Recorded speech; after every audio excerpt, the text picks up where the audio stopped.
Bhadravati ప్రసాదరావుకు phone చేసి, "నువ్వు నేను ఆ రామరాజు మీద పగ తీర్చుకోవాలంటే నేను ఒక ప్లాన్ చెప్తాను. అలా చెయ్యు" అని చెప్పేసైతే అంటూ ఉంటుంది. ఆ మాటలు వినగానే అక్కడ ఉన్న ప్రసాదరావు అయితే, "చెప్పండి మీరేం చెప్పినా చేస్తాను" అని చెప్పేసైతే అంటూ ఉంటాడు. ఇంతలో అక్కడ ఉన్న భద్రావతి, "నువ్వు ఎలాగైనా సరే పోలీస్ స్టేషన్‌కి వెళ్లి అతని మీద కంప్లెయింట్ ఇవ్వు" అని చెప్పేసైతే అంటూ ఉంటుంది. ఆ మాటలు వినగానే అక్కడ ఉన్న ప్రసాదరావు అయితే, "సరే మీరు చెప్పింది చాలా బావుంది. అందుకే నేను వెళ్తున్నానని" చెప్పేసైతే పోలీస్ స్టేషన్‌కి వెళ్లి రామరాజు ఇంటికి ఎళ్లి అరెస్ట్ చేయడానికి వెళ్తూ ఉంటాడు. ఇంతలో అక్కడ ఉన్న రామరాజు కొత్త పెళ్లి కొడుకు, కొత్త పెళ్లి కూతురుతో కలిసి సత్యనారాయణమూర్తి వ్రతాన్ని జరిపిస్తూ ఉంటాడు. ఇంతలో అక్కడ ఉన్న ప్రసాదరావు మాత్రం పోలీసులు తీసుకొని రామరాజు ఇంటికి బయలుదేరుతూ ఉంటాడు. అక్కడ ఉన్న రామరాజును పోలీసులు "రామరాజు గారు, రామరాజు గారు" అని చెప్పేసి అయితే పిలుస్తూ ఉంటారు. ఆ మాటలు వినగానే అక్కడ ఉన్న భద్రావతి వాళ్ళ తమ్ముడు కూడా బయటికి వచ్చి అక్కడ ఉన్న సిట్యుయేషన్ చూసి నవ్వుకుంటూ ఉంటారు. ఇంతలో అక్కడ ఉన్న పోలీస్ ఆఫీసర్ మాత్రం "మిమ్మల్ని అరెస్ట్ చేయవలసి ఉంటుంది" అని చెప్పేసి అయితే రామరాజుని అంటూ ఉంటారు. ఆ మాటలు వినగానే అక్కడ ఉన్న రామరాజు మాత్రం ఒక్కసారిగా షాక్ అయిపోయి,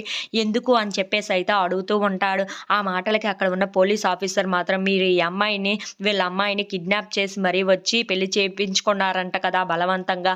అందుకే మిమ్మల్ని అరెస్ట్ చేయవలసి ఉంటుంది" అని చెప్పేసైతే అంటూ ఉంటాడు. ఆ మాటలు వినగానే అక్కడ ఉన్న రామరాజు అయితే ఒక్కసారిగా షాక్ అయిపోయి, "అలా ఎలా కుదురుతుంది? ఆ అమ్మాయికి ఇష్టపూర్వకంగా వచ్చి మా అబ్బాయిని పెళ్లి చేసుకుంది. ఇందులోని నా ప్రమేయం గాని, మా అబ్బాయి ప్రమేయం గాని ఏమీ లేదు" అని చెప్పేసైతే అంటూ ఉంటాడు. ఆ మాటలు అక్కడ ఉన్న పోలీసులు మాత్రం పట్టించుకోకుండా, "ప్లీజ్ కానిస్టేబుల్స్ అరెస్ట్ హిమ్" అని చెప్పేసైతే రామరాజుని పోలీస్ స్టేషన్‌కి తీసుకొని వెళ్తూ ఉంటారు. ఇంతలో ఇంట్లో ఉన్న వాళ్ళందరూ చాలా బాధపడుతూ ఏడుస్తూ ఉంటారు. If you like this video please like, share